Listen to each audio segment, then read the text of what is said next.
हरे कृष्णा दोस्तों, हरे Krishna bye Anju तहल channel में आपका स्वागत है। मैं आज आपको संतोषी माता की शुक्रवार की कहानी सुनाने जा रही हूँ। शुक्रवार के व्रत में कथा कहते हुए अथवा कथा सुनते हुए हाथ में थोड़ा गुड़ व चना, बुंदा हुआ चना रखते हैं और कथा सुनते हुए सभी लोग बीच बीच में संतोषी माँ की जय बोलते हैं। बोलो संतोषी मैया की जय।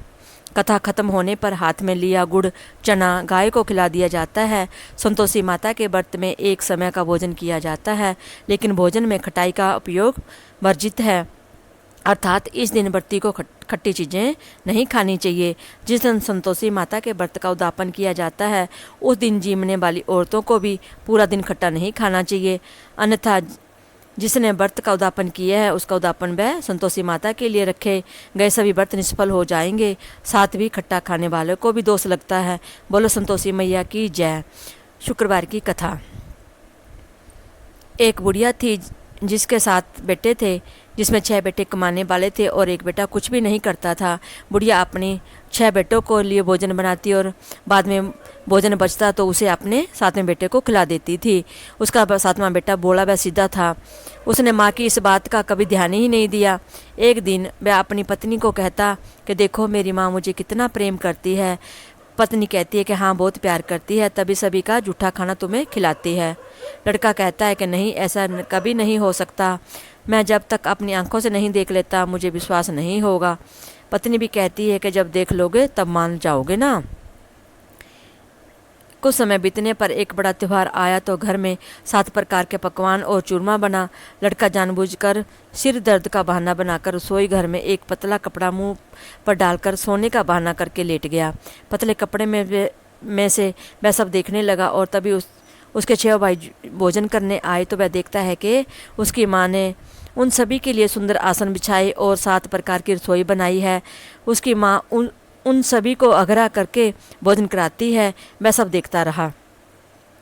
जब 6 भाई भोजन करके चले गए तब उसकी माँ ने उन सभी की थालियों में से लड्डू के बचे सभी भागों को मिलाकर उसके लिए एक लड्डू बना दिया। जूठन साफ करने के बाद उसकी माँ ने उसे आवाज़ लगाई कि बेटा तेरे भाइयों ने भोजन कर लिया है, अब तू ही बचा है, चल उठ जा और भोजन कर ले। माँ की आवाज़ सुनकर वह बोला कि मुझे आज भोजन नहीं करना है और आज ही मैं परदेश जा रहा हूँ। उसकी बात सुनकर माँ ने कहा कि कल जाता है तो चला जा। तो वह बोला कि हाँ मैं आज ही और अभी जा रहा हूँ। यह कहकर वह घर से निकल गया। चलते समय उसे पत्नी का ध्यान आया जो गौशाला में गोबर के कंडे थाप रही थी। वह बोलता है, हम जाएं परदेश का आवेंगे कुछ काल, तुम रहियो संतोष से धर्म अपनो पाल। वह बोली, जाओ पिया आनंद से, हमरो सोच हटाए, राम भरोसे हम रहे, ईश्वर तुम्हें सहाय।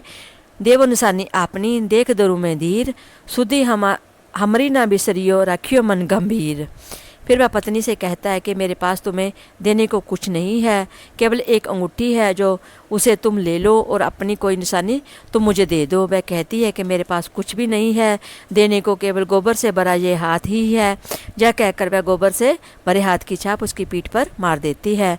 उसके बाद वह चल देता है और चलते हुए दूर प्रदेश में पहुंच जाता है।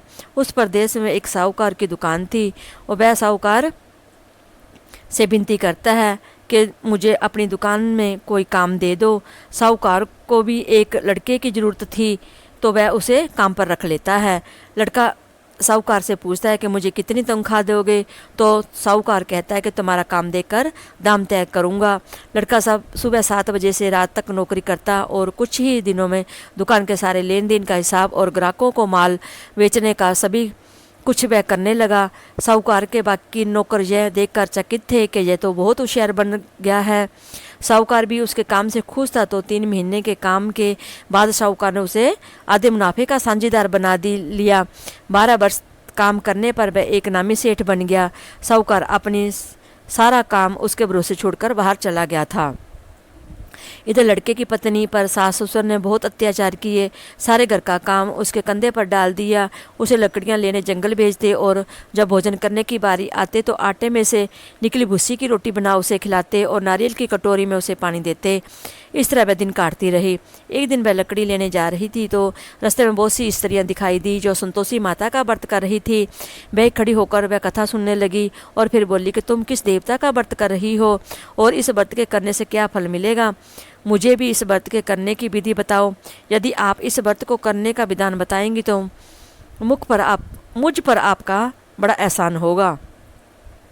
सारी बातें सुनने के बाद वह स्त्री कहती है, जो संतोषी माता का व्रत है, जो इस व्रत को करता है उसकी दरिद्रता व निर्धनता का नाश होता है, उसके घर में लक्ष्मी का वास सदा के लिए रहता है, मन की सारी चिंताएं दूर होती है, घर में सुख संपन्नता बढ़ती है और मन को प्रसन्नता व सुकून मिलता है। सारी बात सुनकर वह वहाँ से चल दी और लकड़ियाँ वह लाई थी वो सब रास्ते में बेच दी और पैसे मिले उसे उन पैसों का थोड़ा सा बूंदा चना व गुड़ खरीदा और व्रत की तैयारी कर वह आगे बढ़ गई।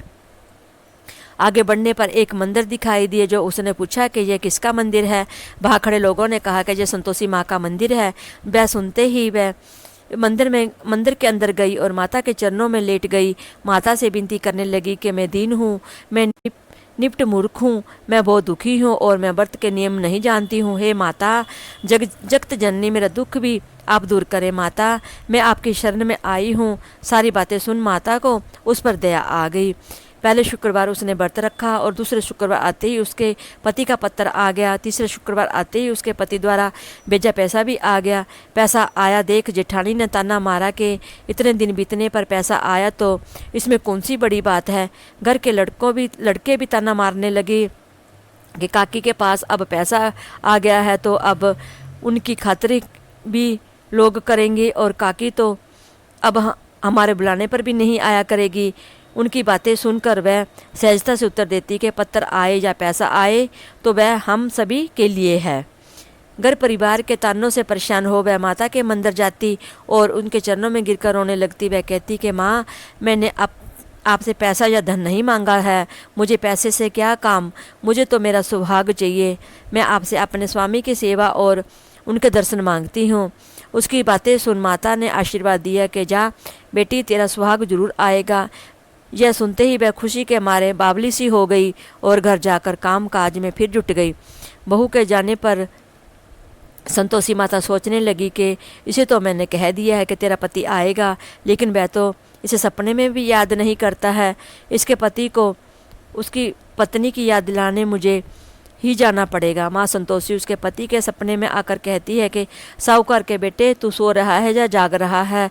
वह बोला कि हे माता, मैं ना तो सो रहा हूँ और ना ही जाग रहा हूँ, आप कहें कि क्या आ गया है? माता ने कहा कि तेरा घर बार कुछ है कि नहीं? लड़के ने जवाब दिया कि सभी कुछ है माँ, बाप, भाई, बहन और पत्नी सभी हैं। माँ बोली कि बोले पुत्र, तेरी पत्नी घोर कष्ट उठा रही है क्योंकि तेरे माता पिता उसे परेशान कर रहे हैं। वह तुझसे मिलने को तरस रही है, तू उसकी खोज खबर ले। लड़का कहता है कि मैं जाऊं कैसे? परदेश की बात है और लेन देन का कोई हिसाब नहीं है, तो जाने के लिए कोई रास्ता नज़र नहीं आ रहा है, फिर कैसे जाऊं? माता कहने लगी कि मेरी बात सुन, सवेरे नहा धोकर संतोषी माता का नाम ले, घी का दीपक जलाना और दंडवत प्रणाम कर दुकान पर बैठ जाना। तब देखना कि तुम्हारा लेन देन कैसे निपट जाता है। सारा माल बिक जाएगा और शाम होते होते धन का ढेर लग जाएगा।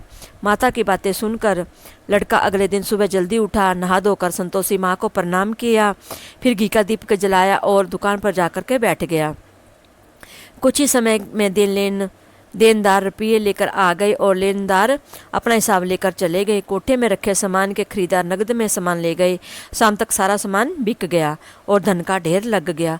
यह देखकर लड़का बहुत खुश हुआ और धन मिला था उससे वह घर ले जाने के लिए गहने व कपड़े खरीदने लगा। सारी खरीदारी कर वह तुरंत ही घर की ओर चल दिया। इधर उसकी पत्नी रोज की तरह जंगल में लकड़ी लाने जाती थी और जब थक जाती थी तो रोज माँ के मंदिर में विश्राम करती है। जब वह विश्राम करने बैठी तो सामने से धूल उड़ती दिखाई दी। धूल देखकर माता से कहती है ये धूल कैसी उड़ रही है? माता कहती है कि तेरा पति आ रहा है और तू ऐसा कर कि इन लकड़ियों के 3 ढेर बना ले। एक ढेर नदी किनारे रख, दूसरा मेरे मंदिर में और तीसरा अपने सिर पर रख ले। तेरा पति जब तेरे सिर पर लकड़ी का बोझ देखेगा तो तुझसे उसे मोह होगा। वह रुकेगा, खाना खा पी कर वह अपनी माँ से मिलने जाएगा। इसके बाद तू लकड़ी का बोझा लेकर अपने घर जाना, आंगन के बीचों बीच उसे बोझे को डाल देना, फिर 3 आवाज़ें लगाना, लो सासू जी लकड़ियों का ढेर ले आई, भूसी की रोटी दो और नारियल के खोपरे में पानी दो। आज मेहमान कौन आया है? संतोषी माता की बात सुनकर बहुत अच्छा माता कहकर बहुत प्रसन्न होती है और लकड़ियाँ के 3 ढेर ले आती है।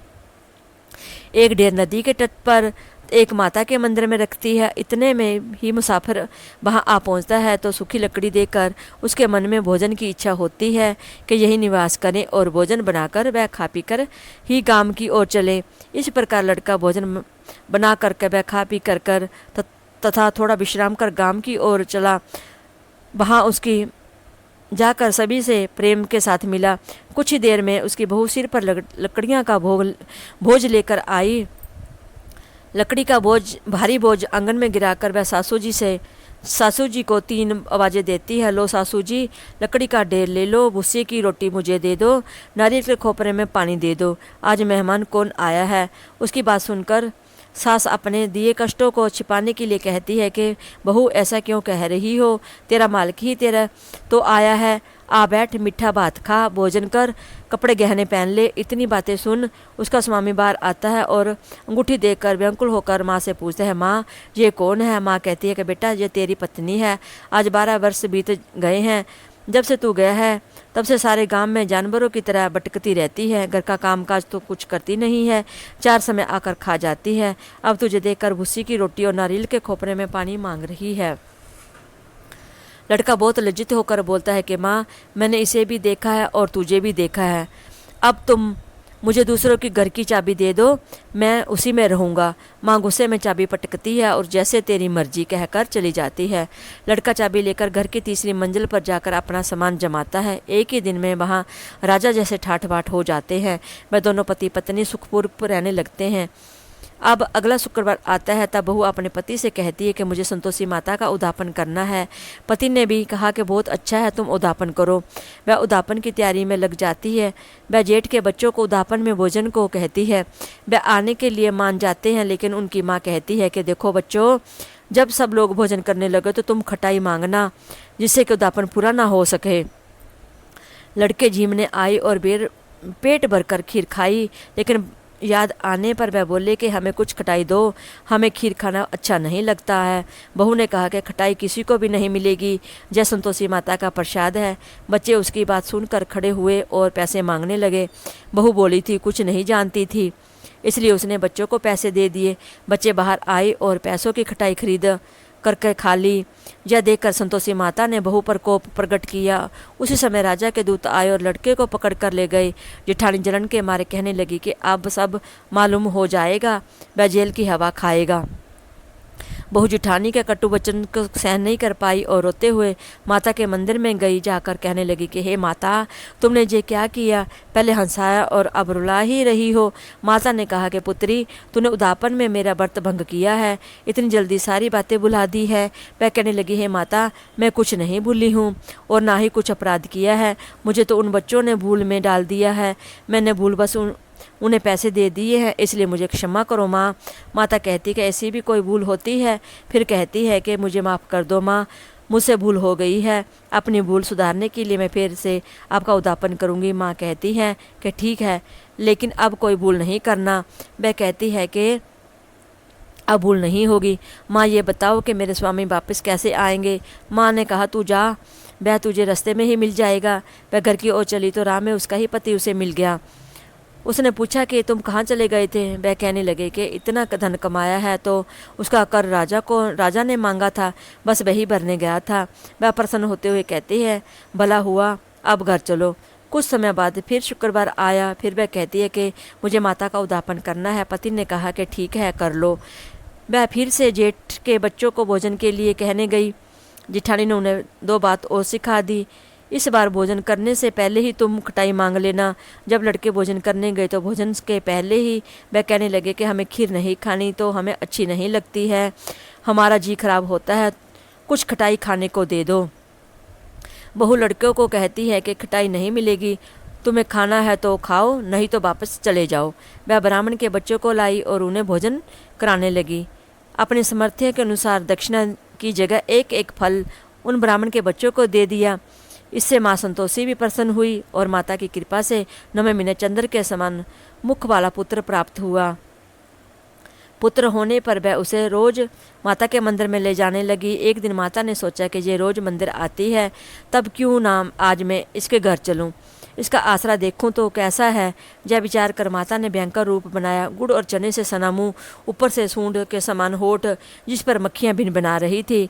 माता ने जैसे ही वह बहू के घर की दहलीज पर पैर रखा तो उसकी सास चिल्लाई के, देखो रे, कौन चुड़ैल घर में चली आ रही है। अरे लड़के, इसे भगाओ, नहीं तो यह किसी न किसी को खा जाएगी। लड़के उसे देखकर डर कर खिड़की बंद करने लगे। बहू रोशनदान से सब देख रही थी। माता को देख प्रसन्नता से चिल्लाने लगी कि आज माता मेरे घर आई है। जय कहकर बच्चों को दूध पीने से हटा दिया। वह देख सास का गुस्सा और फूट पड़ा। वह बोली कि कुलछनी, इसे देखकर कैसे उतावली हो रही है, तू जो दूध पीते बच्चे को बीच में ही छोड़ आई। इतनी ही देर में माता के प्रताप से हर जगह लड़के ही लड़के नजर आने लगे। बहू कहती है कि माँ जी, मैं जिनका व्रत करती हूँ यह वही संतोषी माता है। बहू अपनी बात कहते ही घर के सारे किवाड़ खोल देती है। सभी माता के चरण पकड़कर विनती करते हैं कि हे माता, हम मूर्ख व पापी हैं, हम अज्ञानी हैं, तुम्हारे व्रत की विधि हम जान नहीं पाए, तुम्हारा व्रत भंग कर हमने बहुत बड़ा पाप किया है। हे माता, आप हमारे अपराधों को क्षमा करो। इस प्रकार से विनती सुन माता प्रसन्न होती है। जैसा फल माता ने बहू को दिया वैसा ही फल माता रानी सभी को देना जो इस कथा को पढ़े अथवा सुने, उन सबका भला हो। कहानी कहने के बाद माता की जयकार करनी चाहिए। बोलो संतोषी माता की जय, बोलो संतोषी माता की जय।